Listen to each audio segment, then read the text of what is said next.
Hello दोस्तों, आप देख रहे हैं हेडिंग फीट और इंच को कैलकुलेटर में कैसे लिखें। कैलकुलेटर में आप देखिए कुछ एग्जांपल हमने लिखा है यहाँ पे, ध्यान दीजिएगा। ये 40 फीट है, कैलकुलेटर में सिंपली 40 लिख देंगे, सही है। बट 40 फीट 3 इंच हो तो कैलकुलेटर में यदि 40.3 लिख देंगे तो ये गलत हो जाएगा, रॉन्ग हो जाएगा। तो राइट कैसे होगा? 40 फीट 3 इंच को यदि राइट वे में लिखना है सही तरीका में तो 40.25 लिखना होता है, तब ये सही है।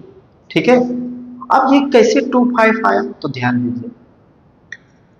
इसके लिए आपको थोड़ा सा ध्यान देना पड़ेगा, ध्यान दीजिएगा।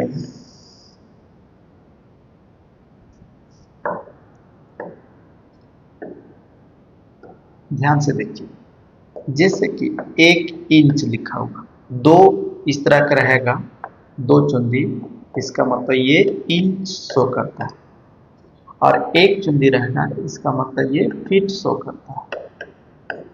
ठीक है, ये 1 इंच है। 1 इंच को 1/12 से यदि डिवाइड कर देते हैं, इंच को डिवाइड बाई 12 से कर देते हैं तो वो फीट में बदल जाता है। ठीक है, तो 1 इंच को ऐसा लिख सकते हैं। ठीक है, समझ गए बात? तो हम लोग लिखेंगे कैसे, ध्यान दीजिएगा इधर।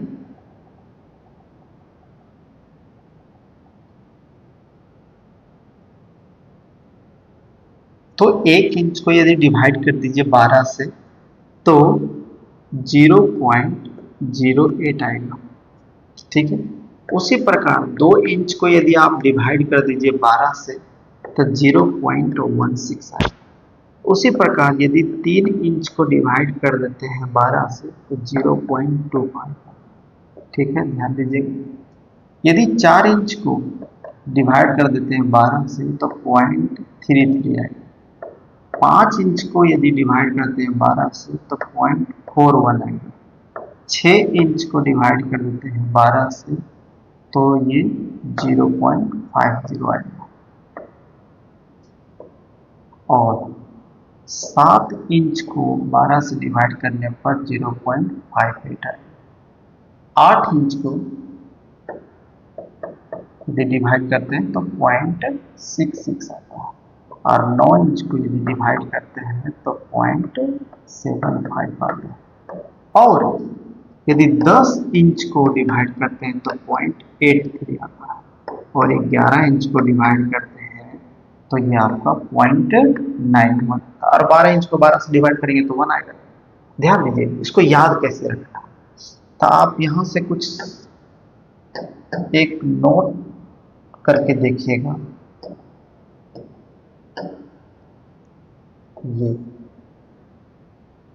ये जो बॉक्स के अंदर है, ठीक है, ध्यान दीजिएगा। 3 इंच, 6 इंच, 9 इंच, ये मल्टीपल है 3 का, 3 का मल्टीपल है, और इसमें 25, 50, 75 ऐसे याद कर सकते हैं आप। 25 का मल्टीपल है ये, तो ये आपको यूं ही आ गया। 3 मतलब 25, 6 मतलब 50 और 9 मतलब 75, ये हो गया। दूसरा, आप इसको देखिए ध्यान से, 4 को और 8 को, ये 4 का मल्टीपल है, तो 4 का होता है 0.33। ठीक है, तो 8 का होगा इसका जस्ट 0.66। ये हो गया आपका मल्टीपल याद रखने का तरीका। तो आपको 3 और 2 तो ऐसे ही 5 याद होगा, है ना। अब रह गया 2 इधर, 2 इधर और 2 इधर, 6। तो आपको कुछ नहीं याद करना। इसके लिए आपको याद करने की जरूरत नहीं। 3 से पहले, ठीक है, 8 का टेबल देखिए, 8 दूनी 16।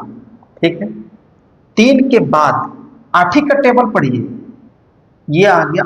8 को 1 से मल्टीप्लाई कर दिया, 8 को 2 से मल्टीप्लाई कर दिए, ठीक है, तो ये आ गया 8 एकम 8, 8 दूनी 16। 8 को 4 से मल्टीप्लाई करेंगे तो 8 चौके 32 हुआ, लेकिन 3 के बाद है, 3 के बाद वाले में 1 जोड़ देंगे। याद रखने का तरीका बताया, 8 चौके 32 और 1 33, इसमें भी 8 पचे 40 और 1 41। ठीक है, अब 6 के बाद है तो 6 के बाद में हम लोग 2 जोड़ेंगे, ठीक है, और 9 के बाद वाले में हम लोग 3 जोड़ेंगे। तो देखिए 8 सत्ते 56 और 2 58, ठीक है, 8 8 64 और 2 66। अब इधर देखिए 8 से मल्टीप्लाई करके 3 जोड़ेंगे, 8 दें के 80 और 3 83, 8 से 11 को 11 88 और 3 91। याद रखने का तरीका भी मालूम होगी, ठीक है। तो इस तरह आप याद रखिएगा, कैलकुलेटर में लिखने का, समझ गए, ये आपका गलत तरीका, ये इस तरह का नहीं लिखेंगे, ये गलत हो जाएगा, ध्यान रहेगा। ठीक है, धन्यवाद।